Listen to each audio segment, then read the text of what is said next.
Hi, everyone. Welcome to another episode of Soulthentic Podcast. My name is Lynn, the host and creator of Soulthentic. And today I have a really special guest. I'm joined by Iesha Martinez, who is a certified herbalist, the founder and owner of OptimomWellness, and a mother of two boys. She stands for providing health education through herbal products like sea moss, yoni steams, and medicinal herbal teas.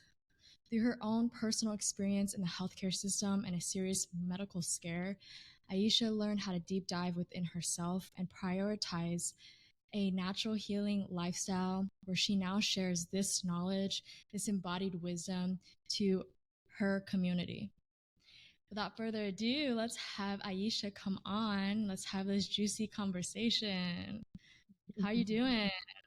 I'm doing fantastic. Thank you so much. I keep forgetting I had a medical scare when every time Mm, I hear that come up, but it definitely was real. I do have to apologize. I have a little toddler running around, so if you hear a couple things, just know all that, good. you know. It's part of the mama life. Right. Exactly. We'll do our Yes. best with what we got, right? So. Beautiful. Well, share a little bit about how this journey all started with getting into herbalism, getting into your own like natural healing lifestyle because you are just exuding it and you do it with so much joy and so much love and so much like anchored embodied wisdom. And I also read that you saw this like being passed down in your family. Just share how all that came to be. Yes.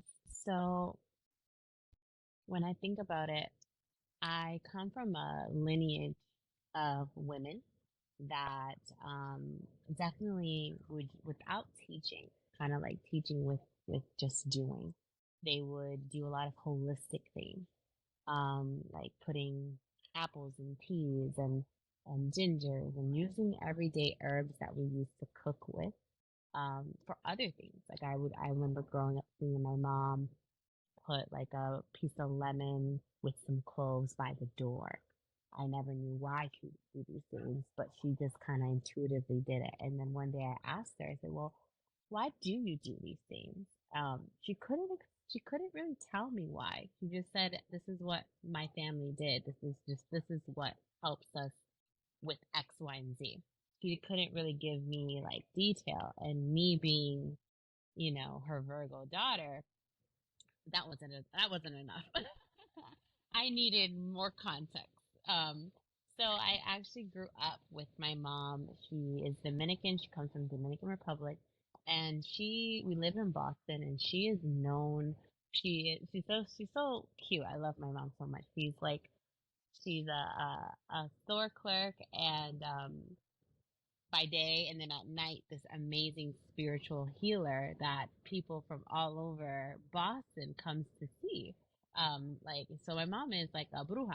She's like a witch, and so um a village witch, and so my mom, she pretty much taught me without teaching. So when I grew up seeing all these things but not really having the context, and so I kind of detached myself from it. I actually didn't understand it very much. I was just like, this is not for me. I am more of like a medical like person. Like, this is very Americanized, I guess, if you want to say. And so I had my children, so I lived that with that mindset for a while, and then I had my children, and I started living my life. Everyone knows when you have children, your body changes very drastically within like months. And so I never really changed my diet. My diet was very poor, but I was a child too, because I was a teen mom, and so I would eat a lot of things, a lot of junk foods, a lot of things you think teenagers do. I did.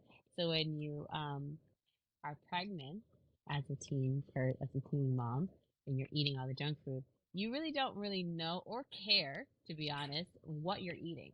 So I got really big very quickly, and I my lifestyle changed from there, and so then I never really thought to lose weight. And then the second child I had like about 10 years later. So nothing really has changed drastically. I'm still eating poor, still eating like McDonald's and things like that, and not really understanding the power behind food until I had my second child. So when I had my second child, he is very obedient to his spirit, I guess you might call it. He taught me how to eat healthier. And the reason why he taught me at a young age, he was born into a more holistic lifestyle. I gave birth to him. He was the first child that I had that didn't go through the normal medical lifestyle. So I was married to my ex-husband who was is Muslim, and so that lifestyle was it's very kind of like kosher. You have to eat certain things. You can't have certain like that's when I started learning about diet and what food is actually to the body. And so then when I had my son went through, I had gave birth in the hospital, but he didn't have like vaccinations and things like that. It was more of a natural birth that you can possibly have in a hospital. And so growing up, since it, since he was born Muslim, with his father and all those things. And so in the Muslim community, they don't believe in like vaccinations and things like that. So I learned very quickly what that was. And so I learned very quickly. And so I also learned how quick to defend yourself in the medical industry. So I was still a young mom. I think I was 25 then with my second child. And I was going up against big pharma and telling them, no, I don't want my child to have vaccinations. And they're like, well, why? Well, don't you care about the child? Threw all these things at me and made me question a lot of myself and made me question, am I doing the right thing for my child? I don't really know what I'm doing exactly. I'm just regurgitating what at that time when I was Muslim, my Muslim community was telling me. And so that was a long battle. So that taught me a little bit about vaccinations and then taught me about how like, the doctors that I was dealing with didn't really even know what they were giving me because when I would question the things that they were offering me, they couldn't even tell me what was inside of it. So that made me question a lot of things too. I was like, "Oh, okay. So you're giving me something that you don't really know nothing about." And so then that made me start to eliminate doctors left and right. I actually learned I had the right to choose the right doctor for me and my family. So I actually had a doctor one time tell me that if I don't vaccinate my child, she doesn't feel safe um, being my child's doctor, and that she actually did not feel safe me entering the office. So I actually had to threaten her to report her to the board. These are things I had to learn as a Mm-hmm. young person. And at the same time, getting angry with people treating me horribly, right? And not Right. only did they treat me horribly because I was young, they also treat me the way they wanted to treat me because I present as a black woman. They also Mm-hmm. treated me differently because I present myself as a black single woman. I didn't have my male partner next to me to defend me. So, Right. or to add that extra like hand to of authority, I guess, to these people. So I was very Mm-hmm. much so alone. So I had this child. My son's name's Isa, and Isa in Arabic means Jesus. That's the Jesus name. Mm. So I have Isa with me, and I'm defending him. He's never been poked in his life, and I'm just like, no, very calm, very intellectual, and explaining myself and having all the laws and stuff, and really going hard for my child, and also vouching for him to be able to go into public school because in public school they teach you. Because at this time of my life, I can't afford homeschooling, so I had to go through the Mm. system because I have to work and all that other nonsense that I was doing at that time.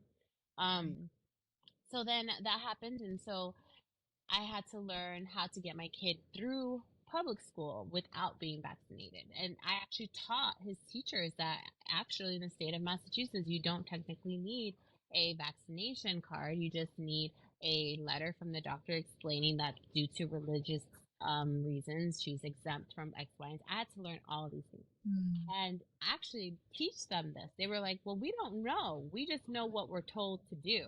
So they actually was very appreciative of the new information that they were able to pass on to other families.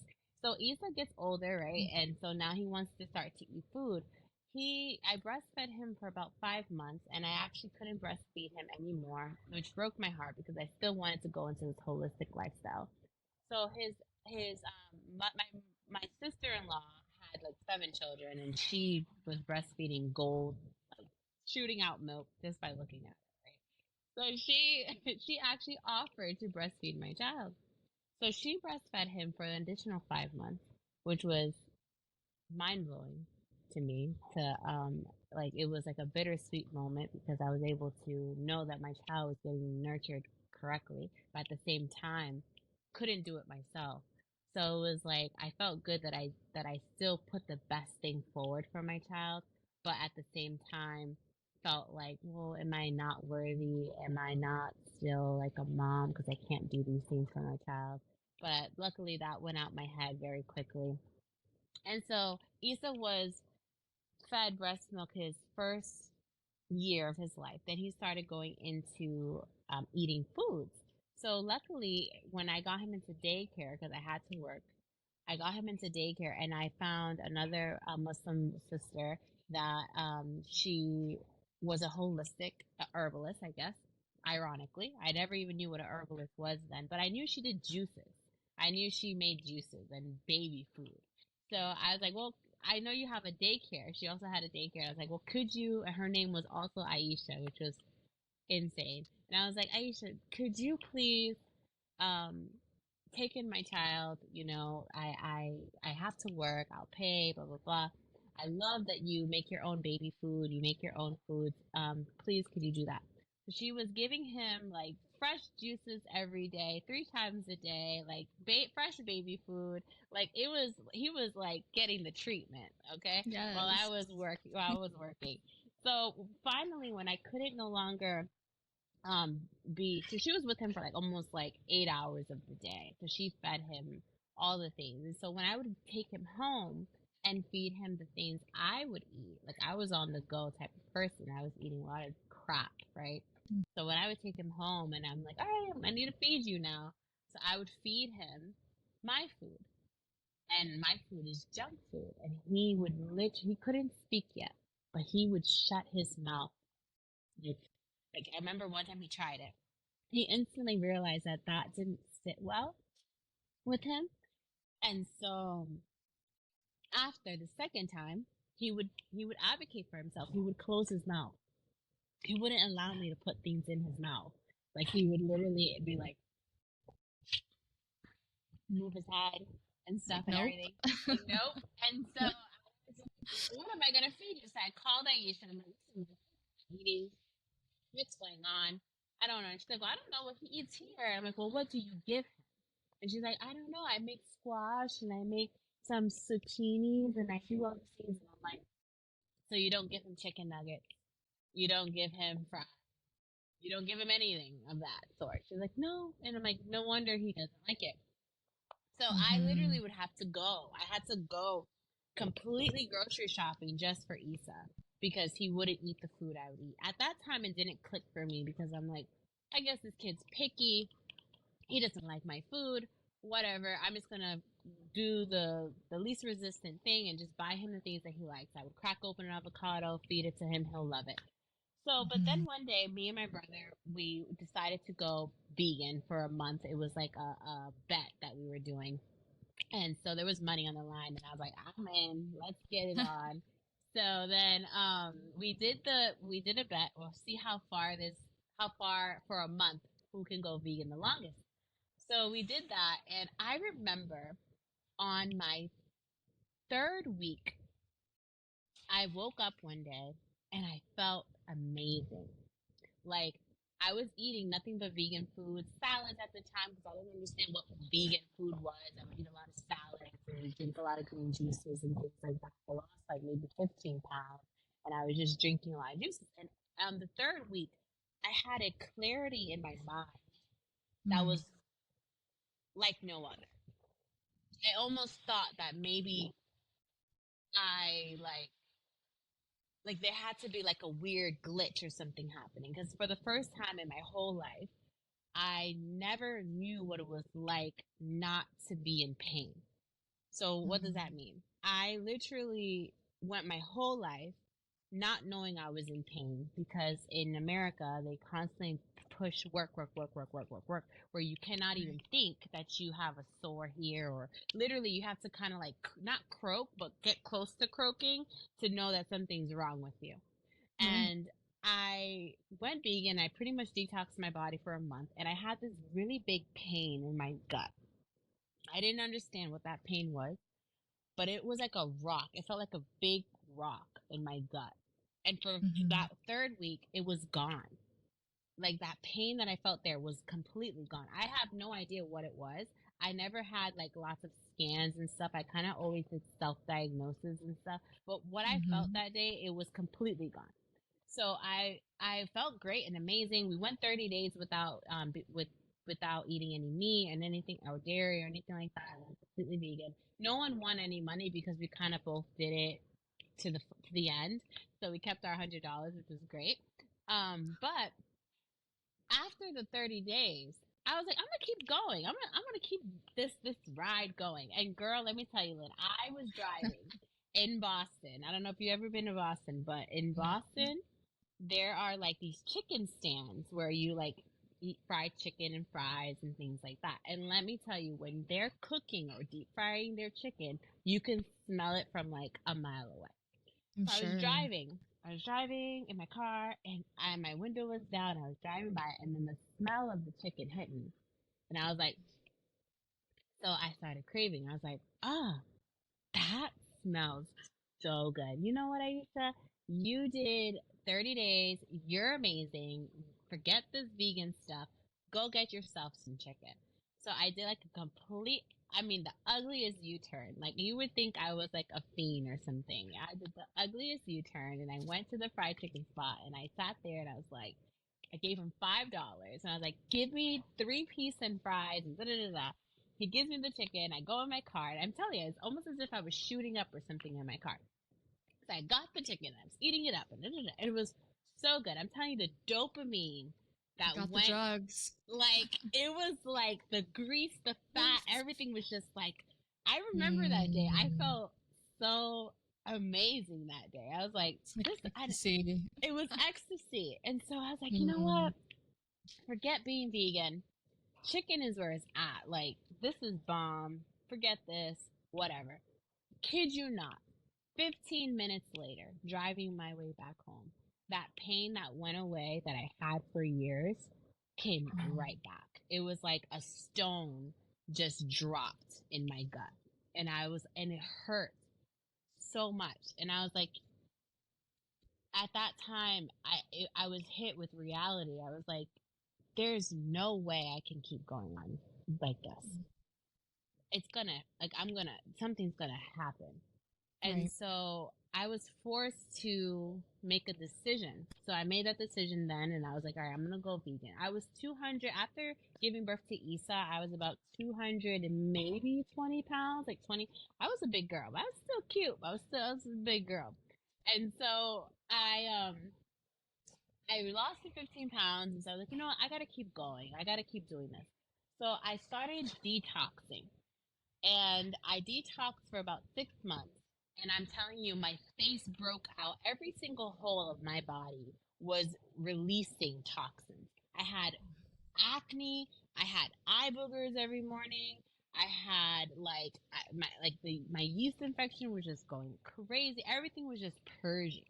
I was literally purging. And I kept doing that. I kept like eating healthier. I was like, you know what? Now I need to add movement. So I started going to the gym and started like, found a trainer, and I was able to lose a lot of weight. However, doing all of that still didn't keep me from ending up in the hospital for 4 days. I ended up getting kidney stones because I learned that too much of like minerals and like spinach and all these things that contain high amounts of oxalates could create these like minerals that pile up and create like clogs in the body. Those minerals piled up in my kidneys, and I had a huge 6 millimeter kidney stone that I couldn't pass, that they had to go in and surgically remove it and like get it out of me. So I Oh. remember I was driving in my car with my two kids in the back, and I was driving home, and I'm thinking I'm being healthy, right? And I'm driving home, and I'm like, I feel this like sharp pain in my back, and I keep feeling like, oh, maybe my period's coming. It was that kind of like crampy pain. And I got home. By the time I got home, I was driving underneath the steering wheel. That's how much pain I was in. I got home, I laid on the bed, and I was crying. And a 1 year old. My 10 year old took the 1 year old out of the car, brought him. He's like, "What's wrong?" He's like almost about to cry because I can't even talk about what's happening to me. That's how much pain I was in. I felt like I was having contractions, but the contractions when you're giving birth, they pause in between. This contraction felt like it was never stopping. Like it was just consistent. And I couldn't breathe. So my son, he actually guided me to the shower and turned on the water, and I just laid there in the water until the ambulance came, and I couldn't move. And in that instant, while I'm laying in the shower and I'm thinking to myself, I'm like, am I dying? Like, what's happening? I must be dying because there's no way that this pain is this painful. It's like someone's electrocuting you and won't stop. So I get to the hospital and they're like, you have kidney stones. We're going to have to do surgery and right now, X, Y, and Z. So I went and I ended up staying there for 4 days. While I was in the hospital, I lost money because I couldn't work. My kids, I couldn't figure out where they were going to go because I didn't really have dependable, like people that could easily just come and take my kids. So that realization hit me. I was like, you know what? I need to change my life for the better. Like, I need to really take my health seriously. And so then I started herbalism because I'm like, well, I want to heal myself. I want to be able to fix this from the inside out. There has to be a answer. So, because I did the detox, I did the weight loss, I did the working out, and I still got sick. I still went to the hospital. It didn't save me much, right? Yeah. So I got into herbalism, and I'm like, well, there has to be some other way. And so I stumbled across a herbalist and Mary Blue Herbalist, and I stumbled across her page. Actually, my trainer did, and my trainer brought it to my attention, and we went together. We went and we learned and we studied, and he went off and eventually went off and did his own thing, and I continued studying and studying herbs, and I was fascinated by like how these plants can really help really transform the inside out.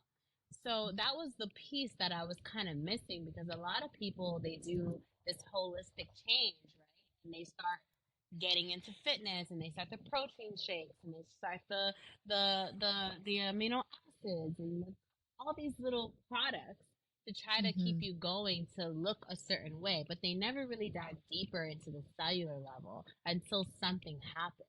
And that's where I was. Luckily, it happened to me quicker than most people, where I was able to come to those realizations that I needed to dive a little bit deeper. So now I create blends that actually detox the body from the inside out. I still promote fitness. I still promote eating healthy. Now I talk about eating for your blood type versus veganism that I went hard for. Now I'm talking about different foods that actually feel good to your body. And just because it feels good to you does not mean it's going to feel good to someone else.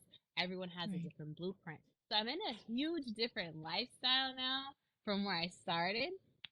And I'm telling you, it was literally thanks to my second child that was very obedient to his gut. Wow. It was a lot, Thank but you. that's how it went. That's amazing. And thank you so much. You shared so much about your journey and your path and what took you to herbalism and like changing your life and also changing so many other people's lives. And it also sounds like there's so many things. First of all, you're a Virgo, and that's like totally a part of your path is learning how to take care of yourself, like embodying the archetype of the healer and like fully being in that. And that starts with you. That really starts with your own path. And also having your son be this karmic lesson for you to like learn how to take care of yourself. That's big.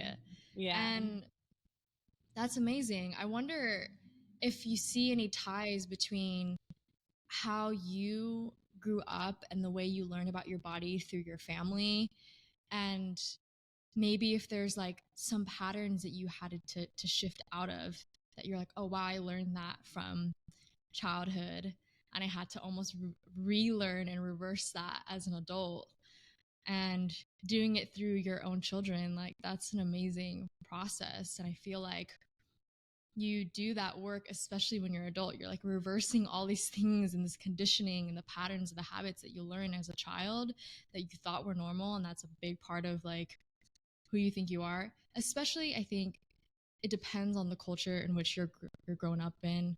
We both were raised in an American culture where like you need more, and it's like you're constantly consuming and just like burning your chi and your life force without giving yourself the proper nutrients and the proper time to understand what your body is really saying to you. So it sounds like you went through that journey of just like unfolding and understanding like, okay, my body is telling me that I need something different right now. How can I listen to that? How can I truly give to myself?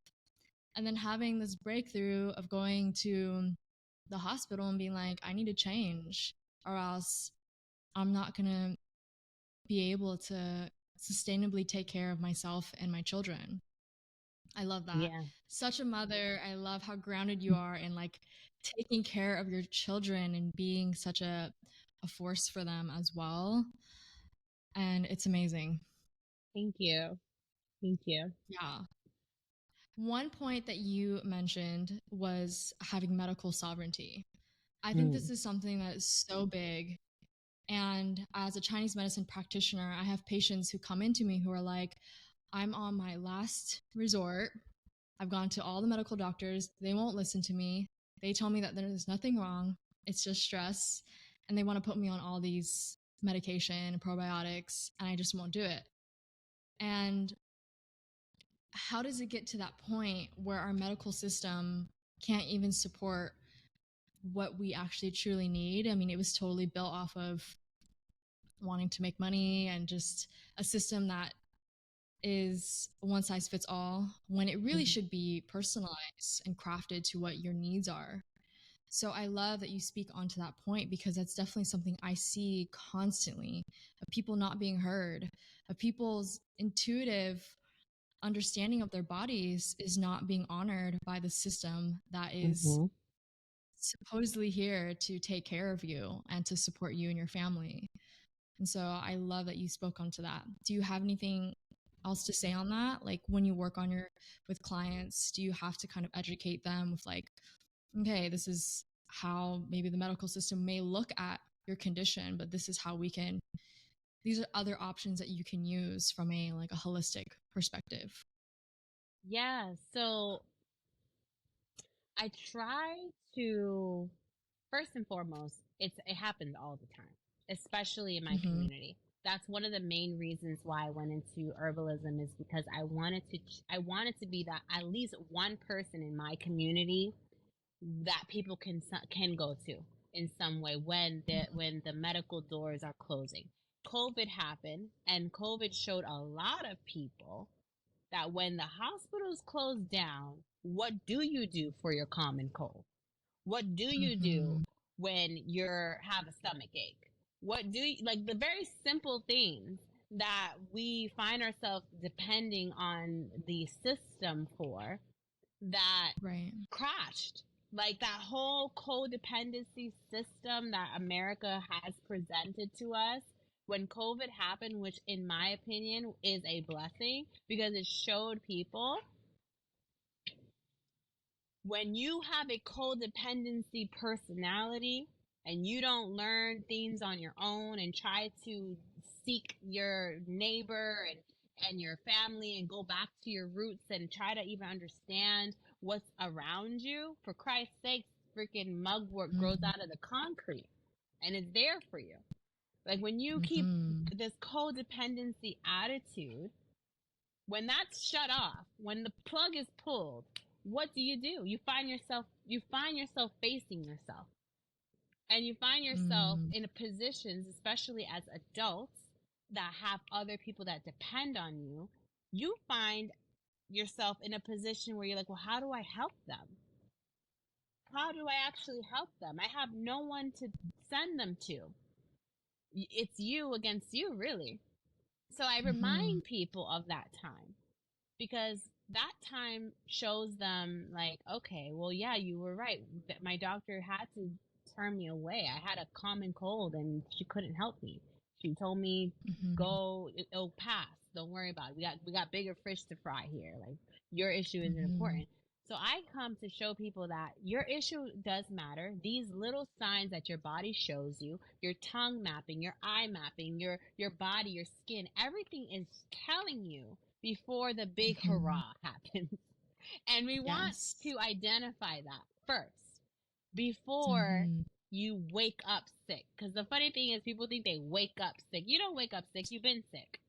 It's just the hay that broke the camel's back. You know what I mean? Like, a lot of people say, oh, and this person passed away from X, Y, and Z. No, they've been sick for a long time.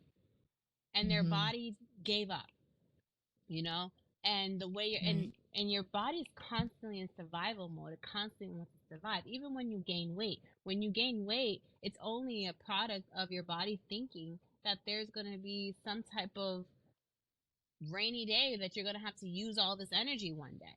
It doesn't really understand why you're storing so much fat. Then you go into the psychosis and things like that's separate. But like, ultimately what the body is doing is constantly in survival mode. It wants to keep you alive. So, I try to teach people this first, and then I also tell them, well, we can get into detoxing.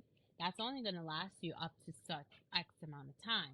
Then we got to get into changing your foods that you're eating. We got to go into, what is your blood type?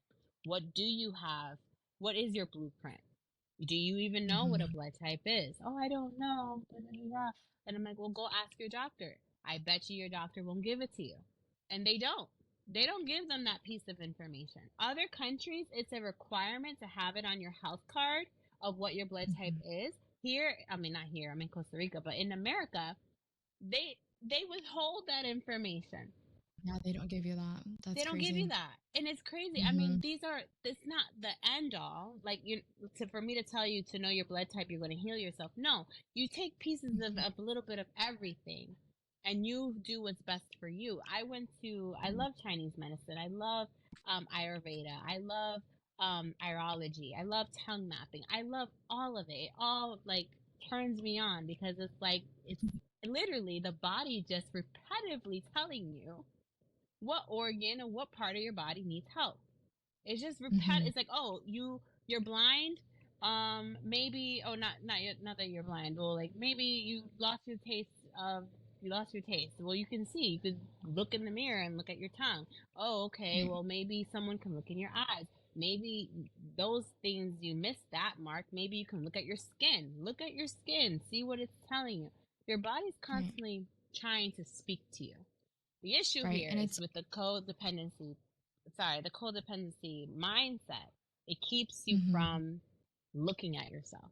So, Yeah, I love that. And I think right now, especially, and it's such a great reminder that COVID really was that shift of, like, learning how to be your own doctor, learning how to be your own healer, like letting go of these deep ties to relying on something outside of you to do the healing.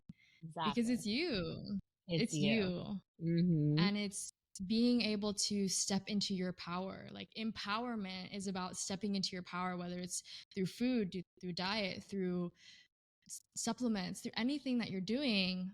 But it's really about, like, stepping into your power and not giving your power away, because oftentimes, right, you go to the doctor, patients go to the doctor and they're like, well, there's something wrong with me and I need someone else to tell me what it is. No. No. That's the problem. Right. Right. Right. Yeah. It's That's wild what that I we've been teach. trained Yeah. that way. Yeah. Yeah. It's Yeah. just It is wild, but it's to keep you domesticated. I guess in some weird mm, way. Like if you think about us as like being farmed, right? Like, mhm. you know, farmed animals. Like you know, they always depend on their human to feed them and to house them, and then they lose their natural animal instinct to survive. If you was to take a cow and plot it in a field, it Mhm. probably would be easy meat for a predator.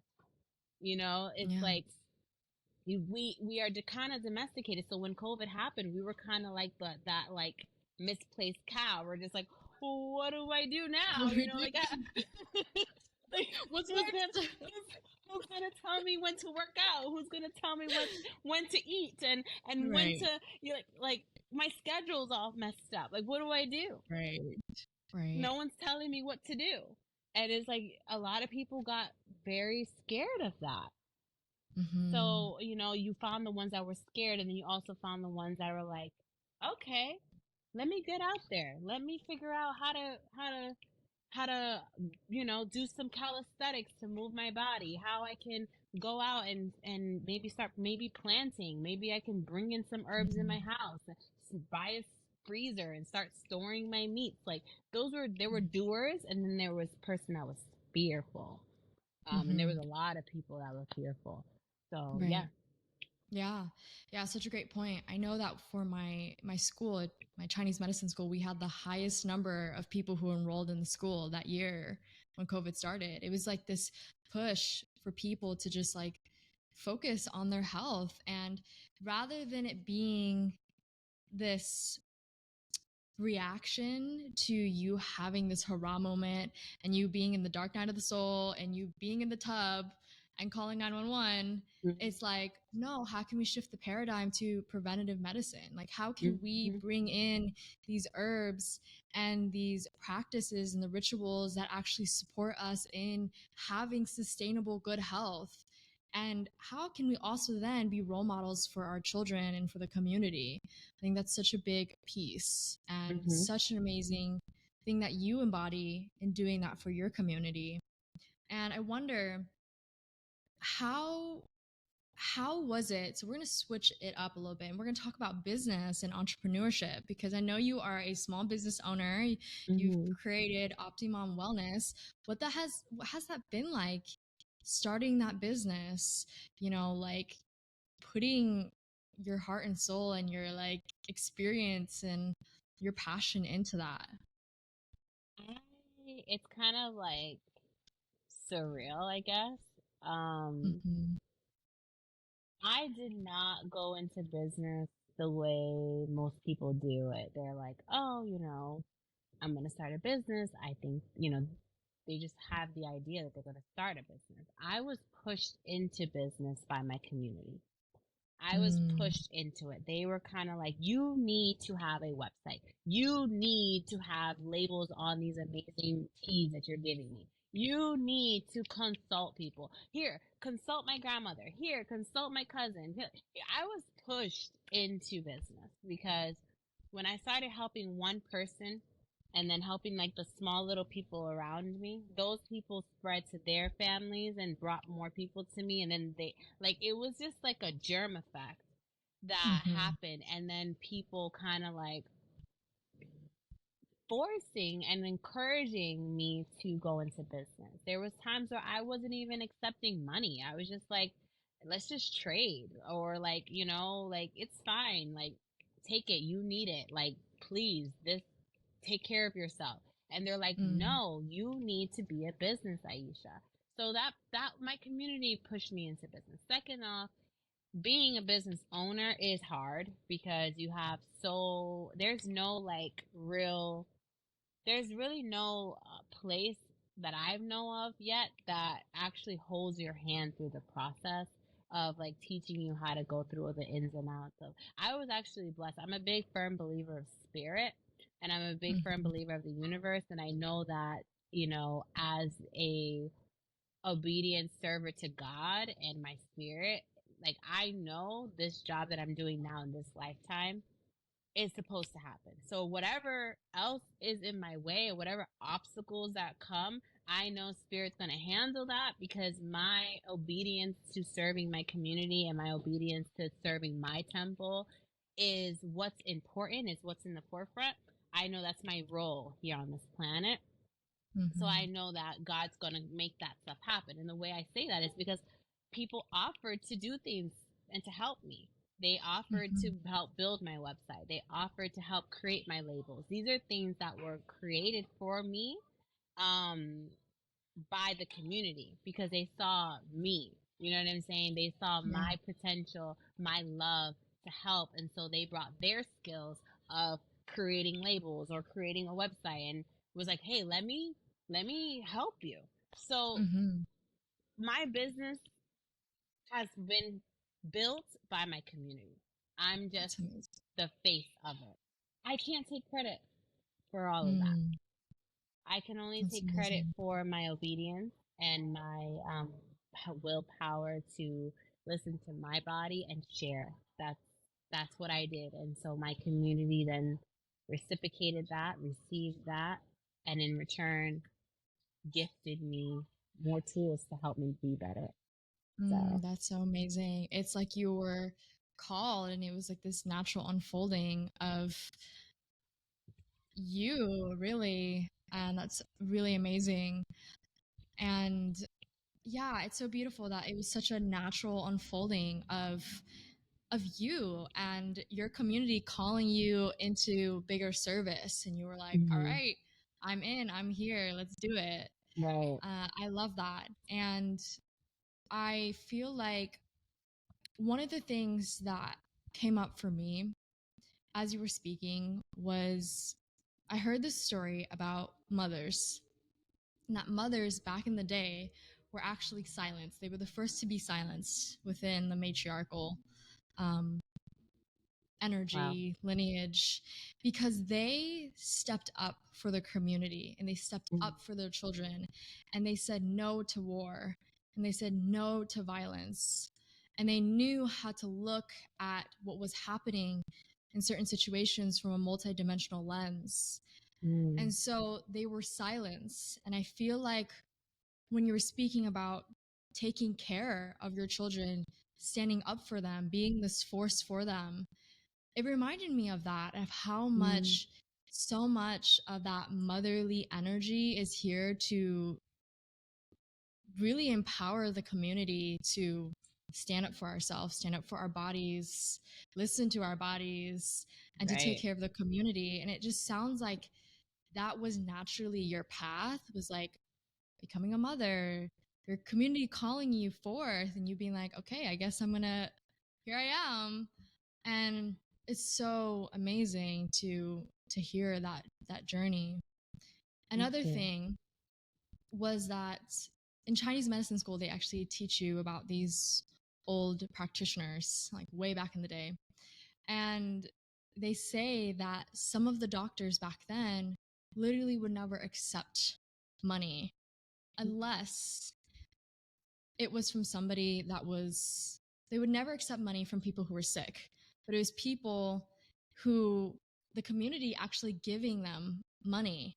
And it wasn't this like money making business and this constant like feedback loop of trying to get the patient back in. In fact, the doctors wanted patients not to come back to them. Like you want patients to be able to, and your clients to go off on their own and empower themselves and take care of themselves.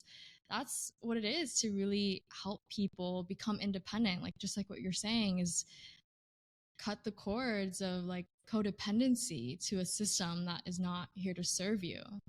So yeah, I love that. It was very interesting because I'm still learning that, and I feel like this knowledge that I learned is supposed to be passed on. We're supposed to share what we know to be able to help the human race live. Right? Yeah. That's what we're supposed to do. We're supposed to pass on information to help continue our life our our lives here on this planet. So yeah. Yes. Can we talk about some of the products that you have? And Oh yeah. yes, let's talk about sea moss. I Oh remember yeah. asking you about sea moss when I met you at Envision this year. And I remember being like, I know sea moss from a Chinese medicine perspective actually dissolves phlegm, which phlegm is one of the main things in Chinese medicine that causes like psychological issues. It causes like issues within the gut. And there's so many different connections to different health conditions that people Mm-hmm. have in terms of phlegm and dampness. And I was just so intrigued and wanted to just interview you about it and talk to you about it. Tell me more about CMOS. How did you get into it? How has it been a part of your journey? And why would you tell someone to integrate it into their diet? First and foremost, CMOS is amazing. I I got into it because my trainer was very into Dr. Sabi and Dr. Lilac Africa, and a lot of the things that they would say is about seaweed. So as I started learning more about seaweed, we come from, we're like what? I think it's 80 plus amount of water in our bodies. So that tells you, and then when you look at the planet is more made up majority of water. So that tells you that we are like sea animals. We're sea creatures. We're just living on land, but we're pretty much sea creatures, and we need that mineral that only lives in the ocean. And so Mm-hmm. seaweed is one of the one of the only foods, not only, one of the many superfoods that all blood types need. So when you look at the blood type diet, I guess if you call it, every blood type has a specific diet that they should follow to keep them from getting inflammation and mucus and phlegm and all these things. But when you Mm-hmm. look at the common foods that all of them can have, seaweed is one of them. Seaweed is actually one that all of them need to help break down food and give energy and all of these hormone balances out. So when I started learning so much about it, I'm like, wow, this is a seaweed. This is something that we all need. And I would love to kind of share this with my community. First and foremost is I started it with myself. Every morning, my Instagram page was created as a journal for myself. Every morning I would just document my journey, my weight loss and all these things. And I would slowly gain following, but it was literally just a digital diary that I had to kind of track or document my life, my lifestyle. And so I would eat sea moss daily. People would see me on my stories, just pop a spoonful every day. And then by the month, they would see me just drop weight, get stronger. Like, I think my strength has boosted like crazy. I'm able, like, I don't know if you go to the gym, but they have like these sleds that you push and stuff. So Yeah. I'm actually able to push almost 800 pounds across the room. And I have people, yeah, and I have people just, Girl. I know. But Okay. I don't even look like a buff person, right? So that tells you everything we learned about everything is someone's perspective. And that doesn't mean it's the end all. I am the only person in my body that can experiment all these things that I hear. So I was eating sea moss and it made me stronger along with other herbs that I take daily. But sea moss is a religious thing that I take all the time. That really helps me with my libido, it helps me with my energy completely. It helps with eating the mucus. I rarely get sick. I've had help people with COVID. I've had help. I have babies around me that are constantly snotty and germy, and I rarely get sick. So it's something that was magical to me. And then as I documented, other people would see how it affected me in a good way, and they would actually ask me about it. So then I started just giving sea moss away from my own supply that I was taking for myself. I would give it away and make some and be like, yeah, here, try it out. And then they'll feel better. They'll feel less inflammation, less constipation. Their gut Mm-hmm. issues were better. Their mood swings were better. Their periods were better. It was just like an overall herb that was helpful. But the only thing is that made it a huge impact is is the fact that people are malnourished. They just don't have enough vitamins in their diet daily to feel Right. good. So when they're adding something that's like a superfood, whether you have seaweed or wheatgrass or maca, whatever superfood you're eating daily, you're gonna feel it, the effect of it. Because Mm-hmm. it's probably one of the only foods that you're eating that has nutrients in it. So, Mm-hmm. it was a big thing, and then like Dr. Sabi passed away, and then CMOS kind of like skyrocketed in terms of like what he was saying. But he lived a long time, and he advocated for CMOS for years. It was just when he passed, CMOS became the super spotlight herb. Every herb eventually becomes in the spotlight. But the point is that we need to learn all of these amazing herbs and not over harvest one. And this is why Mm-hmm. I talk about my teas. Like, if you can't take seaweed, think about taking alfalfa, which contains a lot of nutrients and minerals as well, probably as much as seaweed, as sea moss. And then you have Mm-hmm. wheatgrass. So I sell sea moss because that's one of my products I do sell. But I also advocate about different teas and herbs that do the same thing, to some degree, and maybe might help you in one area, but also in another. So, yeah. Mm-hmm. Ooh, yes. You are making me want to go get some sea moss after this. I love it. I love that. And I know of Dr. Sabi's work, amazing, and like just the encyclopedia of the herbs that he has that he's researched, Oh, like such profound work. So I love that. amazing. Yeah. Yeah. Can we also talk about yoni steams? Because girl, I've been being called to it lately, and I know it's such a like ancient practice, even within Chinese medicine. How did you get into it? Tell me more about it. And yeah, what's that journey been like? So that journey has been amazing. It's one of those things that you have to kind of like consciously remember this is something you do. So like maybe creating a habit or a ritual every so often. Because I'm not gonna lie, sometimes I do forget to do my steaming because again we're on the go process. But in Mm-hmm. almost in every country outside of the United States, they have some form of like an herbal bath, and that is Mm-hmm. pretty much what it is. You sit down on a bucket of like herbs that you can make your own blends depending on what you're feeling, and depending on how much knowledge you have of all the herbs that you can create the blend. But you pretty much boil your blend, your herbs, and you can have like calendula, lavender. You want to have a blend that's antifungal, antibacterial. It helps repair the cells. It helps remove mucus. So you may add mullein, you may add yarrow, you may add mother's mugwort. You may create your own blend. The infinite of blends goes as far as your knowledge of herbs. Mm-hmm. So you put that all in a pot and you boil it. And then you have this nice steeping hot steamy pot, and you obviously be careful. You have some people that will argue, well, you're like your vagina. I've heard people say your vagina isn't broccoli. You don't need to steam it. It's self-cleaning, and yes, Mm-hmm. it is self-cleaning. But if your diet is shit, how much self cleaning are you really doing to your body? Your body is Mm-hmm. just kind of like trying to keep up with your bad habit. And Right. you're not really moving. You're just kind of you're putting trash in, you're getting trash out. You're not really cleaning anything. So that self-cleaning vagina needs help, right? So Mm-hmm. that's what the yoni steam is for. It's for someone that needs extra help in these areas of balancing the hormones and the acidity level in the vagina.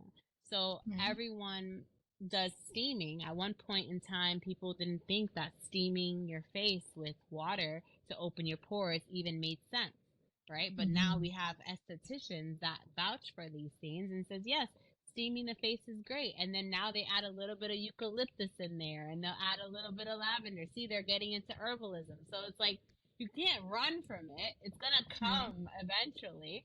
But Right. it's the same idea with steaming your vagina. You're opening the pores of the vagina. You're allowing the vagina to deeply on a cellular level detox, remove all the mucus, all the waste we have. so many things going in and out of the vagina. We have periods, we have intimacy, we have babies, we have tampons, we have pads, we have Mhm. fingers, we have Just all types general of people. dampness and heat, like, All of yeah, that, all of yeah, that, right? We have people that are, the oral hygiene isn't great. So there's a lot of right. things going on in the vagina, and the vagina is an open wound. It's Mhm. constantly being touched by something. So you have to understand that first. And then secondly, you know that, okay, with anything that's an open wound, it needs a little bit more cleaning. You need to, make sure it's clean. Anyway, so when you do the steam, you sit there for like 30 minutes, or maybe depending on how long the steam can last for. And then you Mhm. just kind of relax, and instantly you start to kind of feel like, if you feel any ovary pains, or if you feel any cyst feeling, or any stagnicity. I like to call it stagnicity, because all that, you Mhm. call it whatever the medical term is. At the end of the day, it's just mucus buildup that's stuck, that needs Yeah. to be moved. So, yeah, Yeah. so that's what it does. Yeah. In Chinese medicine, I actually did a paper recently on uterine fibroids and how fibroids are essentially these masses within your uterus and your uterine wall, and it's it's the stuck phlegm, it's the stuck dampness and this chi that's not moving in this area. And so yoni steaming is an amazing tool for helping to just move the blood, move the chi, eliminate any sort of stagnation. um, Mm-hmm. One of the things you just reminded me, I grew up as with a mother who always made Chinese herbs, would put it in my rice porridge. She just would talk to me about Chinese medicine all the time, even though she had no idea where it came from. But it was passed on to her. And it was just things that she picked up and she learned. And it was the norm to see her like steaming, like she would sit over a huge pot, put a blanket over herself in the middle of our living room and be like, this is what I'm doing today. Like I'm steaming myself. And so it's such a natural thing that people do and all around the world, but yet these practices are coming to like the states and the west here to Mm-hmm. support our health. And it's just amazing, you can take these like really ancient practices and still to this day like support these modern times and this modern body. So I love that. One of the things I wanted to ask you about was your ritual. Like, what herbs are you taking? What supplements are you taking? Why? Tell me all the things. Yes. So one of my rituals is definitely my sea moss. I take that daily. And it's because I want to feel good. I want to make sure my mucus level and my acidity level is always balanced. So that's one thing. My next ritual is definitely movement.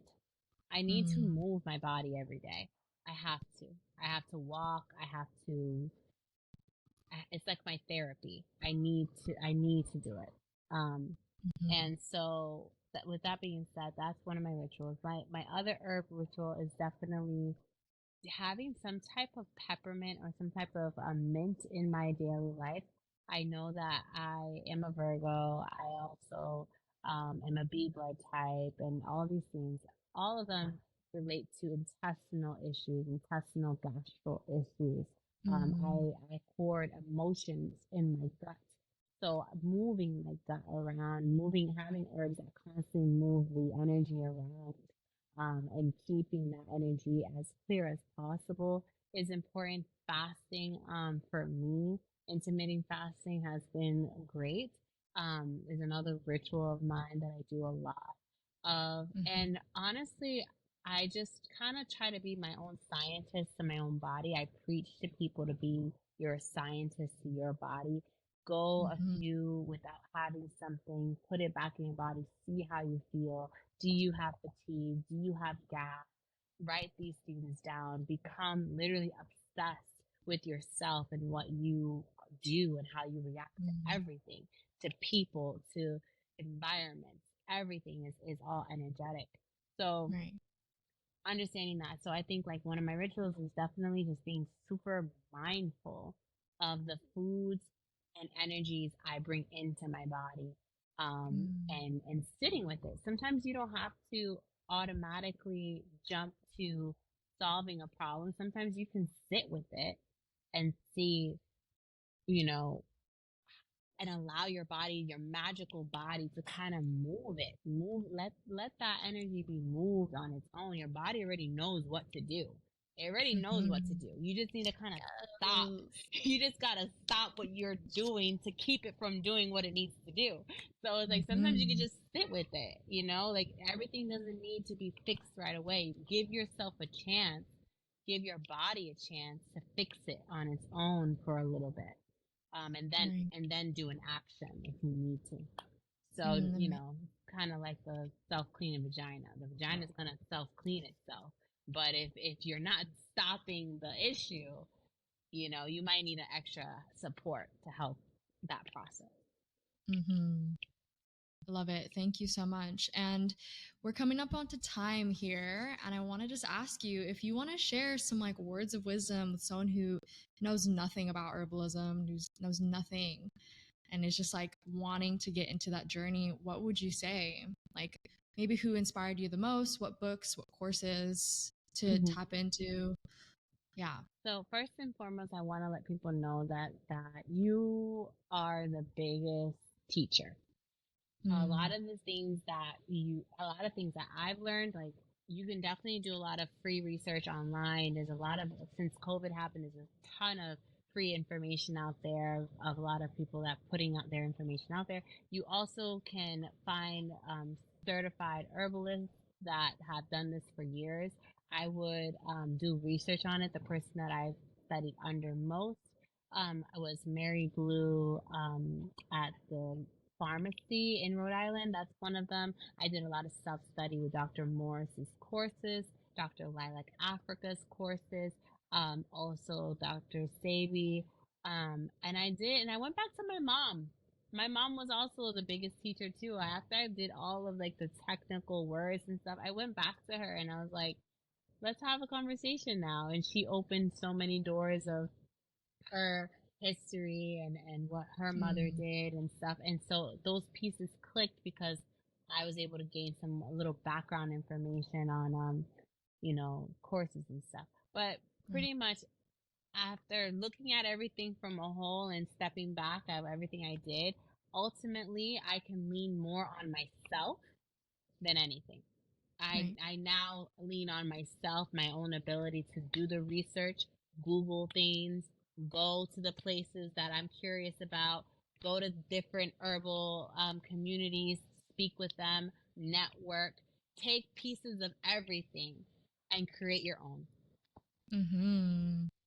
So Yeah. beautiful. Thank you so much, You're Iesha. welcome. How can people reach out to you and find you? Yeah, so I'm mainly on my Instagram page. It's Optimom_Wellness. There are many fake pages out there. I hope you can be able to differentiate that. I will never ask you to do a reading. I will never ask you to pay me up front for anything unless we had an understanding after a consultation. My Mm-hmm. website is www.optimumwellness.com. I'm on all socials: Facebook, Instagram, Twitter, Thread, all the socials of the same name, Optimum Wellness. And Um, yeah, that's how you can reach me. Amazing. I have one last question and then we're going to end Yeah. today's session. What does it mean to be your authentic self? So I ask everyone this. What does it mean for me to be my authentic self? Is to follow my spirit. If it's a hell yes, Mm. if it feels like a hell yes, then it's a hell yes. But if it's other than a hell yes, it's a hell no. So follow Yes. your spirit completely. That's all I can say. If it's not a hell yes, it's a no. It's a no. Yes. Okay. Well, thank you everyone who tuned in and listened. Thank you so much, Iesha, for coming on, You're sharing welcome. you, sharing your passion. You're just you're an amazing human being. So thank you. Oh, thank you, Lynn, for having me on here. Like, this was a great. I love meeting you in person. You have such a great spirit. I'm so thankful to be on Mm. here. Oh, thank you. All You're right. welcome. Thank you, everyone.